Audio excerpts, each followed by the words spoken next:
اللہ وبرکاتہ۔ الحمدللہ وکفا وسلام علی عبادہ الذین اصطفیٰ۔ اشہد ان لا الہ الا اللہ وحدہ لا شریک لہ واشہد ان محمدا عبدہ ورسولہ صلی اللہ علیہ وآلہ وسلم۔ اللہم صلی علی محمد وعلی آل محمد کما صلیت علی ابراہیم وعلی آل ابراہیم انک حمید مجید۔ اللہم بارک علی محمد وعلی آل محمد کما بارکت علی ابراہیم وعلی آل ابراہیم انک حمید مجید۔ اما بعد فاعوذ باللہ السمیع العلیم من الشیطان الرجیم من حمزہ ونفخہ ونفثہ۔ بسم اللہ الرحمن الرحیم۔ الف لام را تلک آیات الکتاب وقرآن مبین۔ الف لام را یہ کتاب کی آیتیں ہیں، وقرآن مبین اور کھلا روشن قرآن ہے۔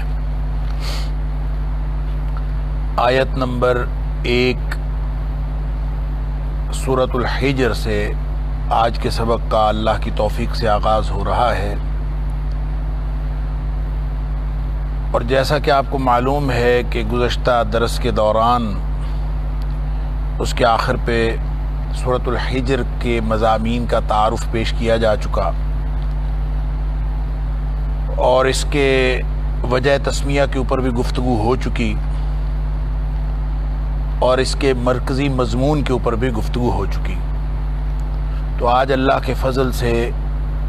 ہم پہلی آیت سے اس کے مطالعے کا آغاز کرتے ہیں۔ اعادے کے لیے عرض کر دیتا ہوں کہ قرآن کی ابدی حفاظت اور باطل کا نابود ہو جانا،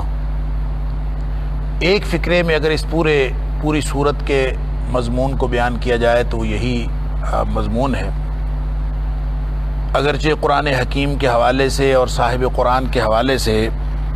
جو مخالفین کے اعتراضات ہیں ان کا ذکر بھی کیا گیا ہے، اور ان کو ایک انذار کے سے انداز میں، ایک دھمکی کے سے انداز میں ان کو سمجھایا بھی گیا ہے آیت نمبر 1 سے 15 تک، اور اس کے بعد پھر توحید اور آخرت پر دلائل دیے گئے ہیں۔ اسی طرح ابلیس کے تکبر اور اس کے انجام کے حوالے سے گفتگو ہے۔ سابقہ اقوام کا ذکر ہے، اس میں سے خاص طور پر 3 اقوام کا، قوم لوط کا، حضرت لوط علیہ السلام کی قوم کی تباہی کا ذکر ہے۔ اسی طرح حضرت شعیب علیہ السلام کی قوم جس کو اصحاب الایکہ کہا گیا ہے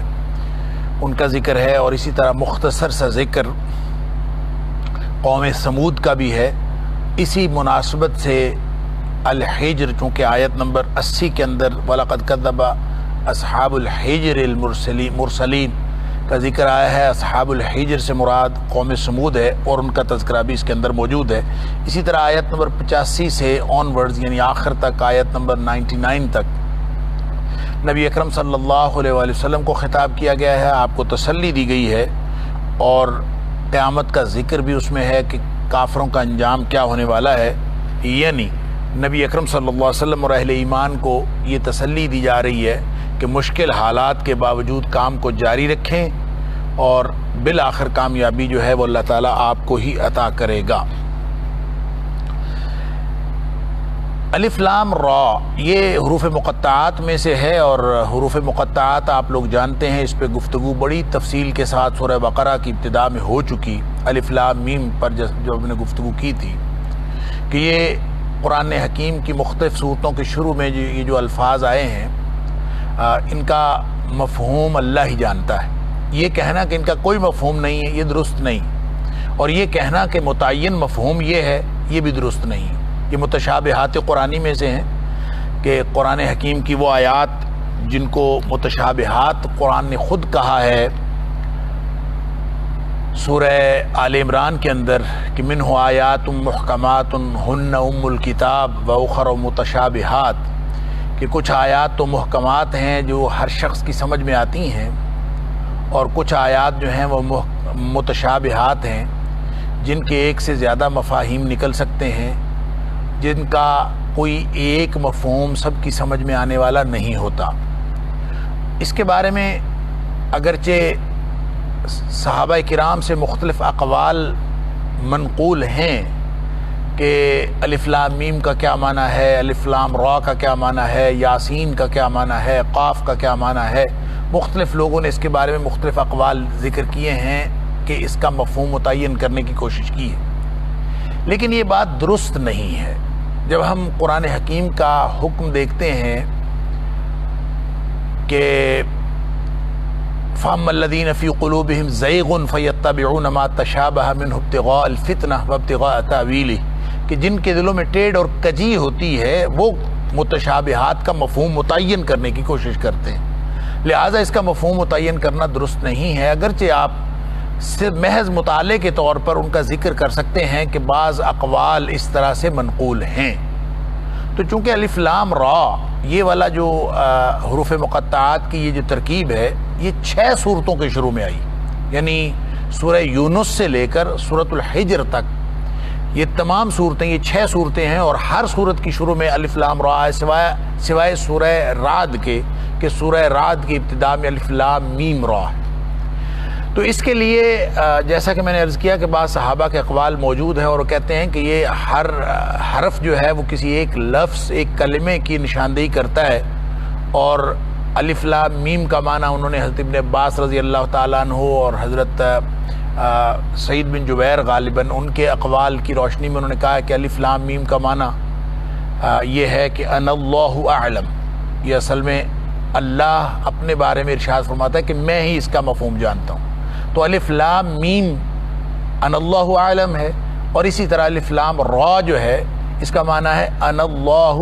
ارا، میں اللہ ہی دیکھتا ہوں، میں سب دیکھ رہا ہوں۔ تو یہ اصل میں الف لام را ان اللہ ارا کا مخفف ہے، واللہ عالم، اور یہ اس کو تعین کے ساتھ اور تیقن کے ساتھ اور تعین کے ساتھ یہ کہنا کہ یہ مفہوم ہے، یہ درست نہیں ہے، اس لیے کہ یہ متشابہات میں سے ہے، اور متشابہات کہتے ہی اس کو ہیں جس میں سے ایک سے زیادہ مفہوم نکل سکتے ہوں، اور پھر ساتھ یہ بات کہ کسی ایک مفہوم کا مختلف مفاہیم میں سے کسی ایک مفہوم کا تعین کرنا کسی بھی دلیل کی بنیاد پر، یہ اصطلاح شرعی میں تعویل کہلاتا ہے۔ ویسے تو لفظ تعویل کا معنی حقیقی مراد ہوتا ہے، حقیقت ہوتا ہے، کسی چیز کا جو فائنل اینڈ رزلٹ ہے اس کو تعویل کہتے ہیں، لیکن یہ جو اللہ کریم نے فرمایا کہ فَأَمَّا الَّذِينَ فِي قُلُوبِهِمْ زَيْغٌ فَيَتَّبِعُونَ مَا تَشَابَهَ مِنْهُ ابْتِغَاءَ الْفِتْنَةِ وَابْتِغَاءَ تَأْوِيلِهِ، کہ لوگ جن کے دلوں میں ٹیڑھ اور کجی ہوتی ہے وہ فتنہ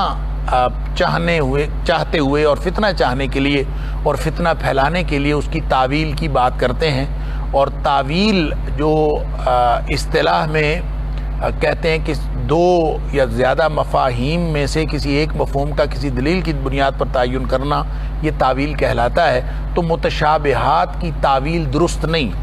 کہ ہم اس کو تعویل کریں، اس کے لیے قرآن نے سیدھا سیدھا کہہ دیا کہ فَأَمَّا الَّذِينَ وَالرَّاسِخُونَ فِي الْعِلْمِ، جو علم میں رسوخ رکھتے ہیں، جن کو اللہ نے پختہ علم دیا ہے، وہ یہ نہیں کہتے کہ اس کا یہ مفہوم ہے، یہ مفہوم ہے، بلکہ وہ یہ کہتے ہیں کل من عند ربنا آمنا بہ، یعنی ہم اس کے اوپر ایمان رکھتے ہیں، کل من عند ربنا، یہ سب اللہ کی طرف سے ہے۔ تو الف لام را ہو یا الف لام میم ہو، یہ جتنے بھی اس طرح کے حروف مقطعات ہیں، میں یہ بار دیگر عرض کر رہا ہوں کہ اگرچہ اس کے مفاہیم کے حوالے سے صحابہ کے اور دیگر اہل علم کے اقوال موجود ہیں اور مفسرین نے لکھے ہیں، ان کو محض مطالعے کی غرض سے پڑھ لینا اور ان کا مطالعہ کر لینا اس میں کوئی حرج نہیں ہے، لیکن تیقن کے ساتھ اور تعین کے ساتھ اس کا وہ مفہوم سمجھنا یہ قرآنی حکم کے خلاف۔ اور ویسے بھی نبی اکرم صلی اللہ علیہ وآلہ وسلم سے کوئی چیز ثابت نہیں ہے، کوئی مفہوم آپ نے نہیں بتایا، ان حروف مقطعات کا مفہوم کیا ہے اس کے بارے میں نبی اکرم صلی اللہ علیہ وسلم کا فرمان ذیشان کوئی بھی موجود نہیں۔ جب نبی اکرم صلی اللہ علیہ وسلم جن کا کام ہی یہ تھا کہ وہ قرآن کا مفہوم ہمیں سکھائیں، وَأَنزَلْنَا إِلَيْكَ الذِّكْرَ لِتُبَيِّنَ لِلنَّاسِ مَا نُزِّلَ إِلَيْهِمْ، سورہ نحل کے اندر اللہ تعالیٰ نے فرمایا کہ آپ کی طرف ہم نے ذکر نازل کیا ہے، اور آپ کی یہ ڈیوٹی ہے کہ آپ لوگوں کے سامنے واضح کریں کہ ان کے اوپر کیا نازل کیا گیا ہے، تو نبی اکرم صلی اللہ علیہ وسلم جن کی ڈیوٹی تھی انہوں نے اگر نہیں بتایا تو ہم خواہ اس کا تعین کیوں کریں؟ اس لیے یہ ایک دفعہ پھر گفتگو ہو گئی کسی حد تک اعادے کے لیے حروف مقطعات کے حوالے سے، چونکہ یہ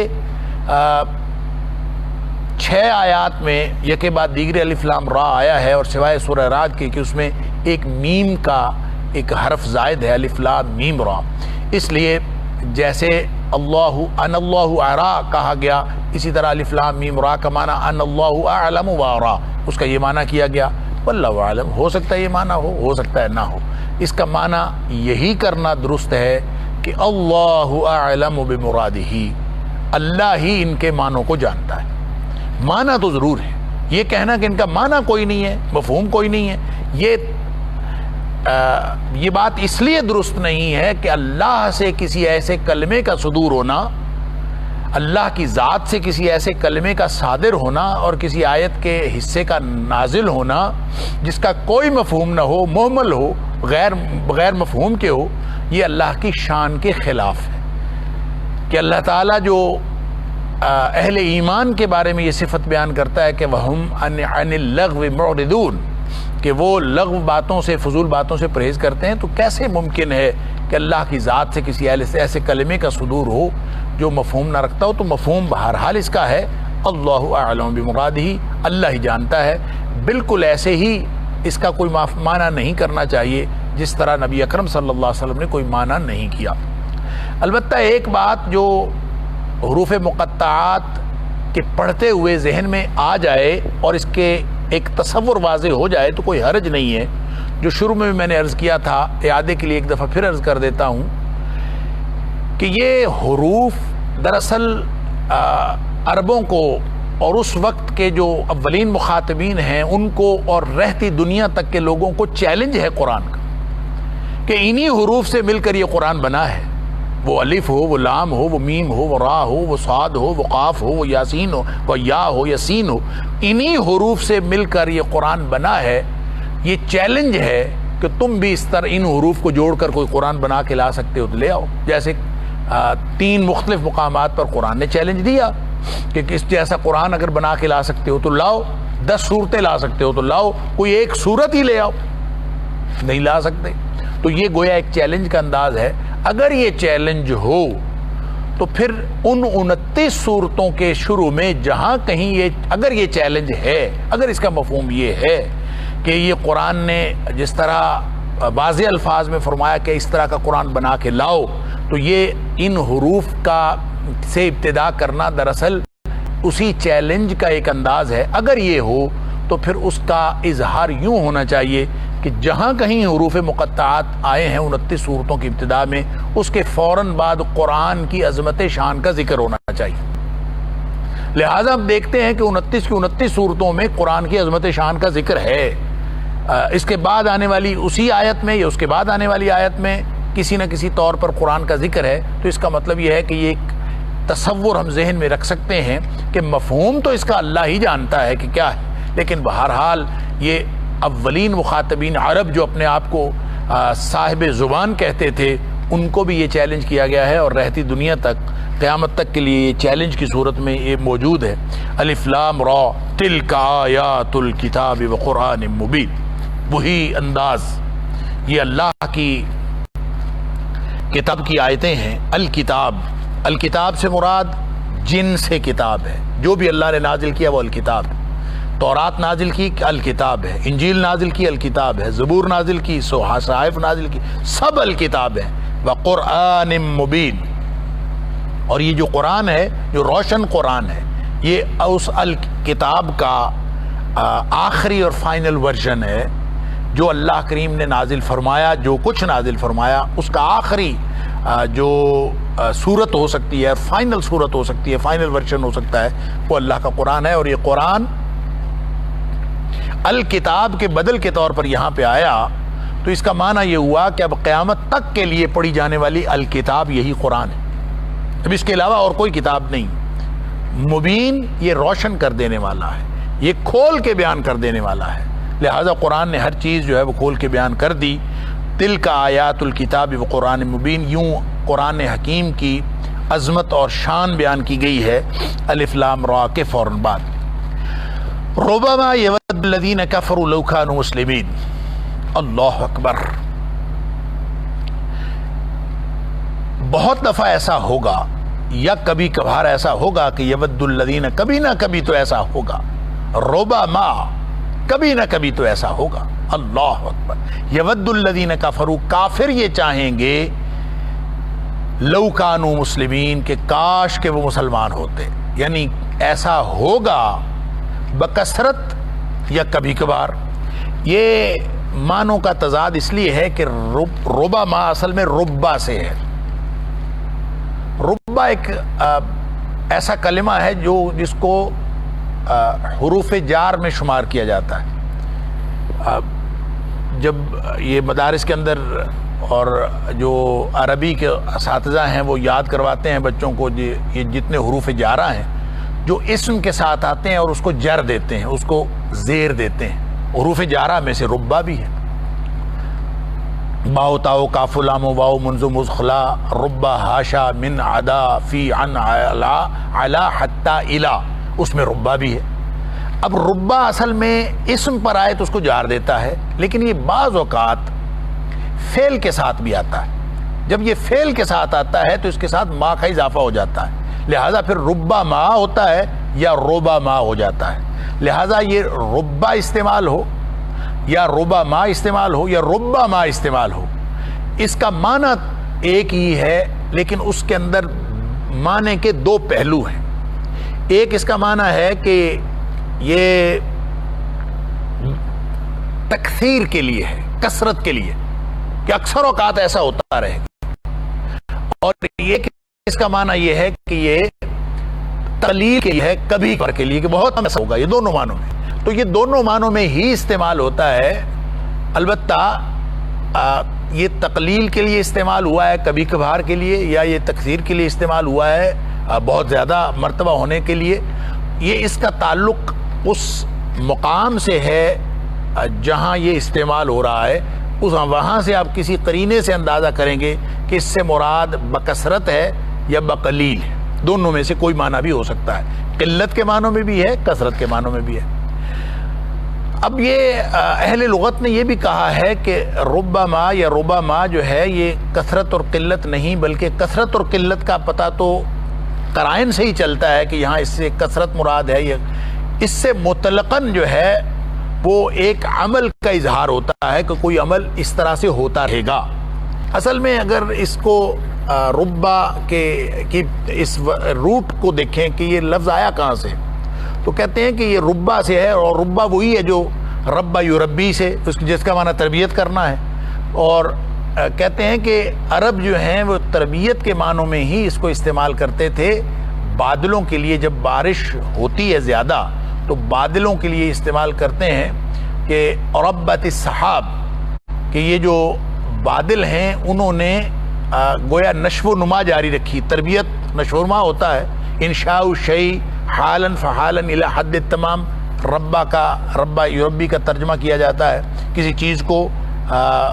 بڑھوتری دینا، نشو و نما دینا۔ تو اس اعتبار سے اصل میں عرب جو ہے یہ بادلوں کے لیے اس کو استعمال کرتے تھے۔ اس سے چونکہ وہ لگاتار کرتے ہیں، لگاتار نشو و نما اور لگاتار اس کی تربیت سے یہ ربا کا لفظ جو ہے وہ لگاتار کے لیے استعمال ہونے لگا کہ یہ ایک چیز جو ہوتی رہے تو اس کے لیے لفظ استعمال ہوتا ہے۔ لہذا ربما جہاں بھی آئے تو اس کا ترجمہ آپ یہ کر سکتے ہیں کہ بکثرت ایسا ہوگا، یا اس کا ترجمہ یہ ہے کہ کبھی کبھار ایسا ہوگا۔ کیسے پتہ چلے گا کہ اس میں سے دونوں میں سے کون سا معنی ہے؟ یہ قرینے سے پتہ چلے گا، جو بات وہاں ہو رہی ہے اس سے پتہ چلے گا۔ اور بات یہاں پہ کیا ہو رہی ہے؟ یود الذین کفروا، کافر یہ چاہیں گے، لو کانوا مسلمین، کہ کاش کہ وہ مسلمان ہوتے۔ یہ آپ اس کو تقلیل کے معنوں میں لیں تو ہو سکتا ہے کبھی نہ کبھی تو ایسا ہوگا کہ کافروں کو یہ پچھتاوا لگ پڑے کہ کاش وہ مسلمان ہوتے۔ اللہ اکبر، تو اس طرح بھی یہ معنی فٹ آتا ہے۔ لیکن یہاں جیسے میں نے عرض کیا کہ یہ قرینہ یہ بتاتا ہے کہ اکثر ایسا ہوگا، بہت دفعہ ایسا ہوگا، اور یقیناً ایسا ہوتا رہے گا کہ کافر جو ہیں ان کو یہ حسرت اٹھتی رہے گی دلوں میں کہ لو کانوا مسلمین، کاش کہ وہ مسلمان ہوتے، یہ کس موقع پر ہوگا،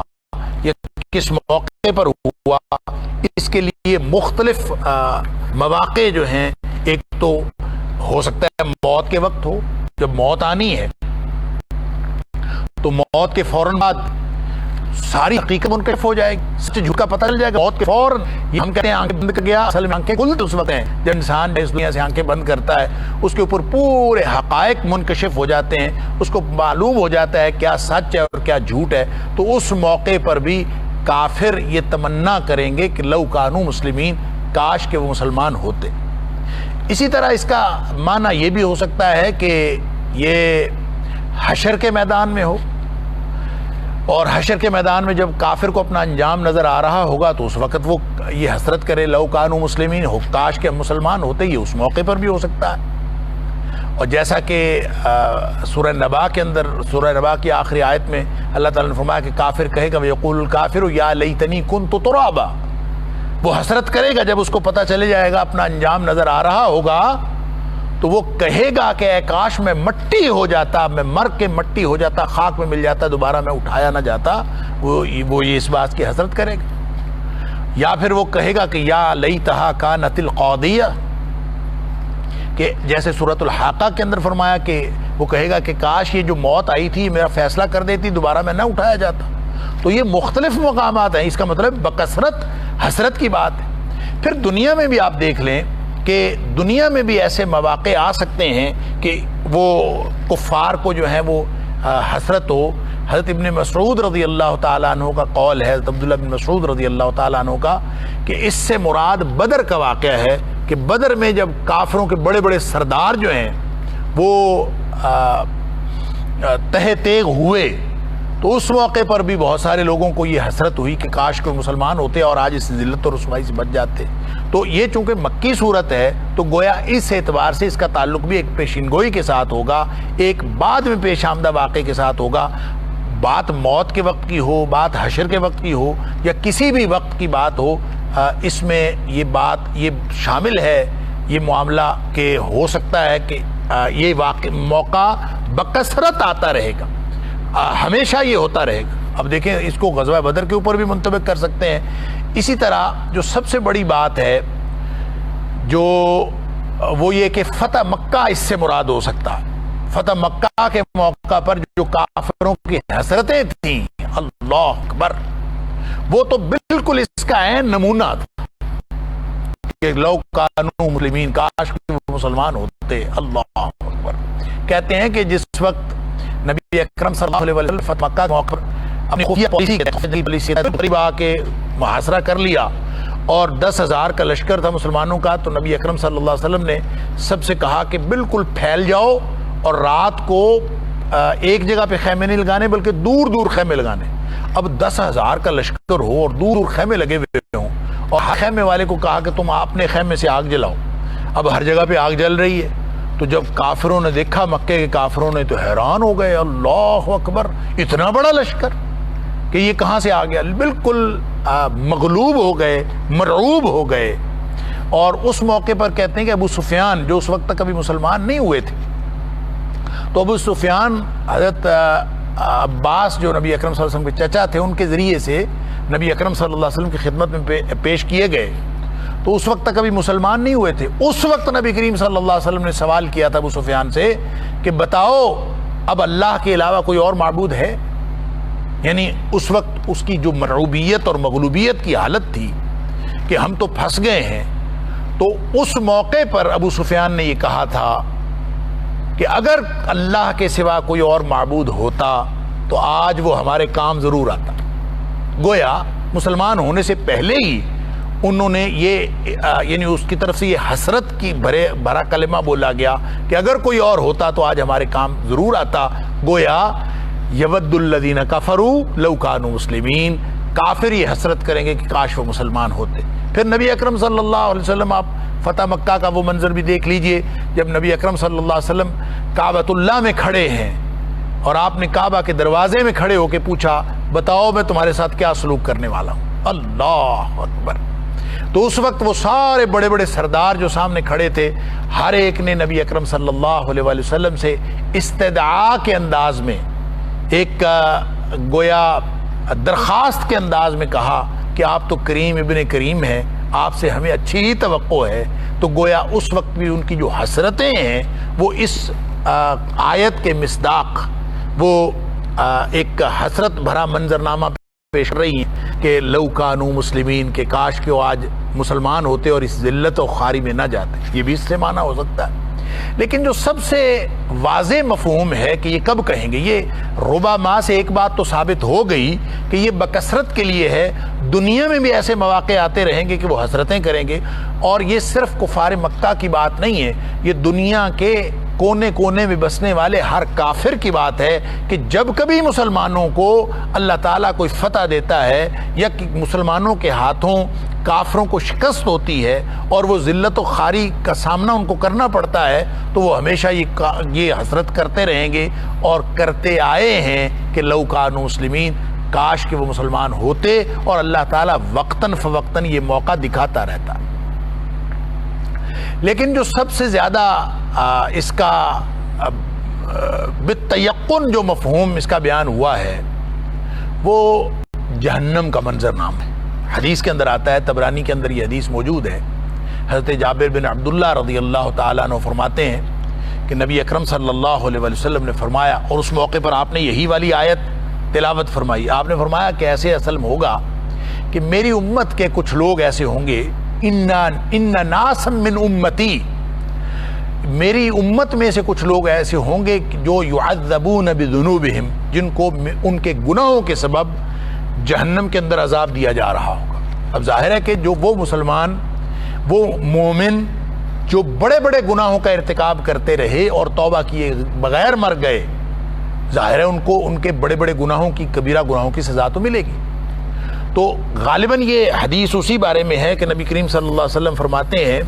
کہ ان ناسا من امتی، میری امت میں سے کچھ ایسے لوگ ہیں یعذبون بذنوبہم، وہ اپنے گناہوں کا ان کو عذاب دیا جا رہا ہوگا، فیکونوا فی النار ما شاء اللہ ان یکون، اللہ جب تک چاہے گا وہ جہنم میں رہیں گے۔ اللہ اکبر۔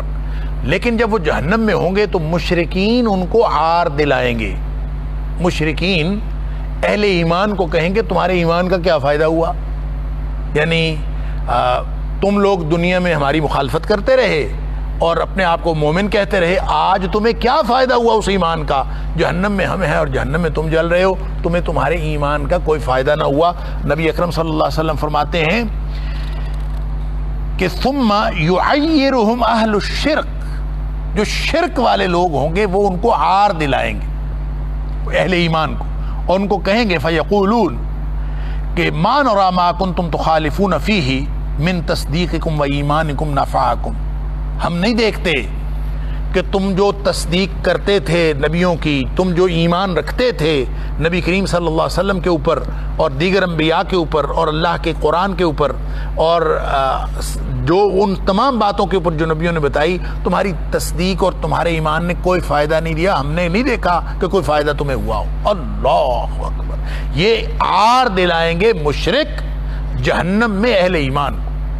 نبی اکرم صلی اللہ علیہ وسلم فرمایا اس کے بعد اللہ تعالیٰ سارے اہل ایمان کو، جن کے دل میں